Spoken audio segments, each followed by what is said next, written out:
మన ప్రారంభం తల్లి గర్భంలో నుండి భూమి మీద పడ్డప్పటి నుండి ప్రారంభించింది మన జీవితం. ఎప్పటి నుంచి ప్రారంభించామండి?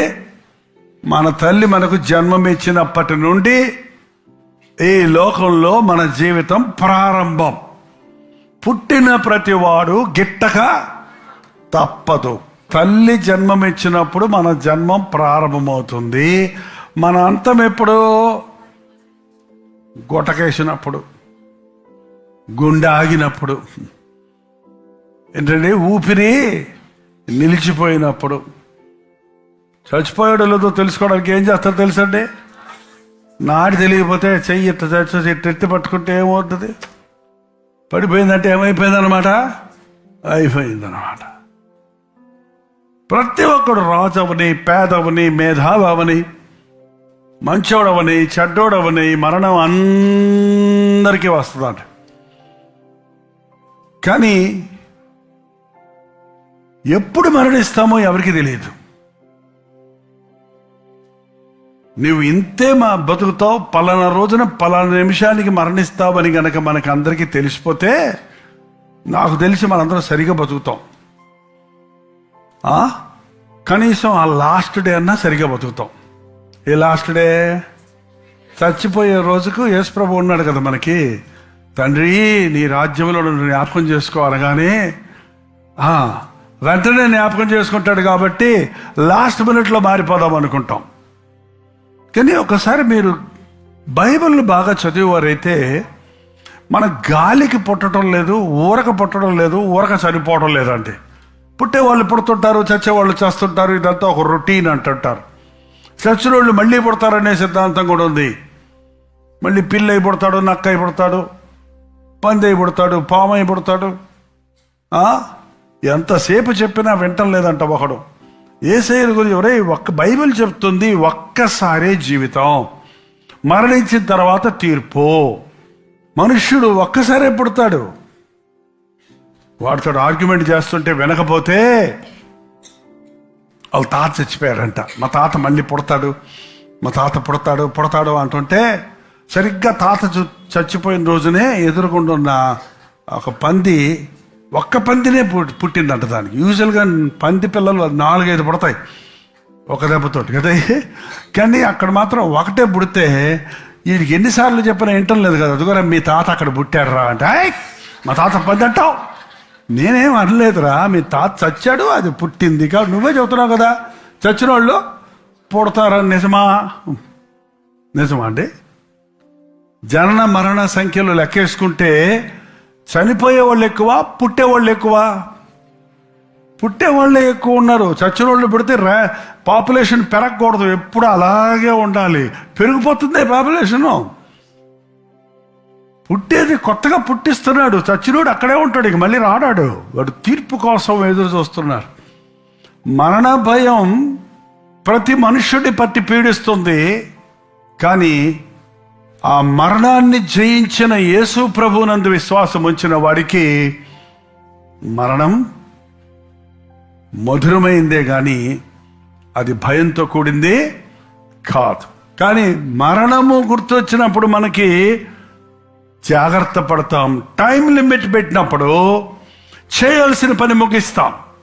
ప్రతి మనుష్యుడికి ఒక పని పెట్టాడు దేవుడు. ఒక సేవకుడిగా నాకు పని పెట్టాడు, ఒక ఇల్లాలుగా నీకు పని పెట్టాడు, ఒక యజమానిగా నీకు పని పెట్టాడు, ఒక స్టూడెంట్గా నీకు పని పెట్టాడు, ఒక అధికారిగా నీకు ఒక పని పెట్టాడు. ప్రతి ఒక్కరికి ఒక టార్గెట్ ఉంది దేవునికి. ఒక పని ముగించాలి నీ జీవిత దినాలలో. నువ్వు ఇంతమందిని కనాలి, ఇంతమంది బిడ్డల్ని సెటిల్ చేయాలి, వాళ్ళ పెళ్ళిళ్ళు చేయాలి, అప్పుడు నా దగ్గరకు రావాలి. నీ బిడ్డల్ని ప్రయోజకులు చేయాలి, నీ ఆశీర్వాదాలు నీ బిడ్డల మీదకి వెళ్ళాలి, వాళ్ళ ఆశీర్వాదాలు వారి బిడ్డలకు వెళ్ళాలి. అది ఆయన ప్రణాళిక. నీ బతుకు నువ్వు బతుకు, నీ బిడ్డలు నరకాన్ని పంపించు, వారి బిడ్డలు నాశనం అయిపోతారు అనేది కాదు అయింది. అందుకని దేవుని ప్రణాళికను మనం ఎరగటం కోసం ఆయన సందులో కూర్చొని మనం ప్రార్థన చెయ్యాలి. ఎందుకు మనం సమయాన్ని గుర్తు చేసుకుంటున్నామంటే, దేవుడు మనకిచ్చిన ఆయుష్ కాలంలో ఎంత అయిపోయింది, ఏం సాధించాం పరిశోధించుకోవాలంటే. నిరంతరం ఈ లోకంలో ఉంటాననుకునేవాడు అజ్ఞానం అంటే.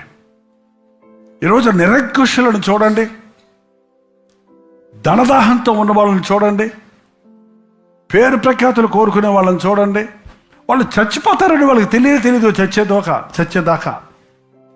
వాడు చచ్చిపోయిన తర్వాత వాళ్ళ గురించి ఎవడైనా మాట్లాడుకుంటాడా? అసలే వాడిని గుర్తు పెట్టుకుంటారా? అబ్బే, మనుషులు చనిపోయిన తర్వాత 3 రోజులు ఏడుస్తాం. ఎంత ఇష్టమైన వాళ్ళైనా సరే 6 రోజులు ఏడుస్తావు, 4 రోజులు ఏడుస్తావు. ఆ తర్వాత ఏమైపోయింది? కొంతమంది శవం ఇంట్లో ఉండగానే ఏడిచి తట్టుకోలేక గట్ట కూర్చుంటారు. అన్నం బట్టరా అమ్మా, కళ్ళు తిరుగుతున్నాయి, నువ్వు లేకుండా నేను బతకలేనంటారు, మళ్ళీ అన్నం బట్టరమంటారు వాళ్ళే. ఏంటంటే అంతే, ఈ లోకంలో మనుషులు నిన్ను మర్చిపోతారు.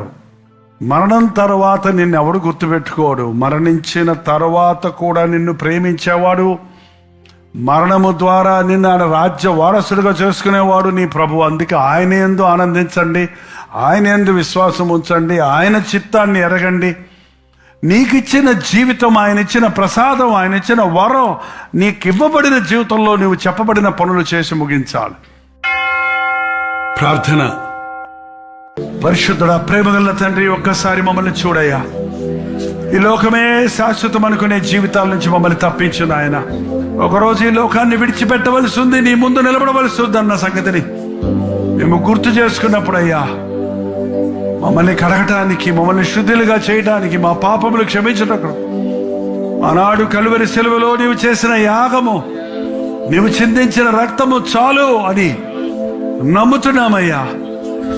ఇక్కడ ఎవరెవరు కడగబడని పాపలు ఉన్నారో, శుద్ధీకరించబడని పాపములు ఉన్నామో, ఇదొక మాలిన్యములో ఉన్నారు, అట్టి వారిని ఈ సమయంలో నజరేయుడైన యేసుక్రీస్తు నామములో విడుదల చేయించున్నాము నాయన.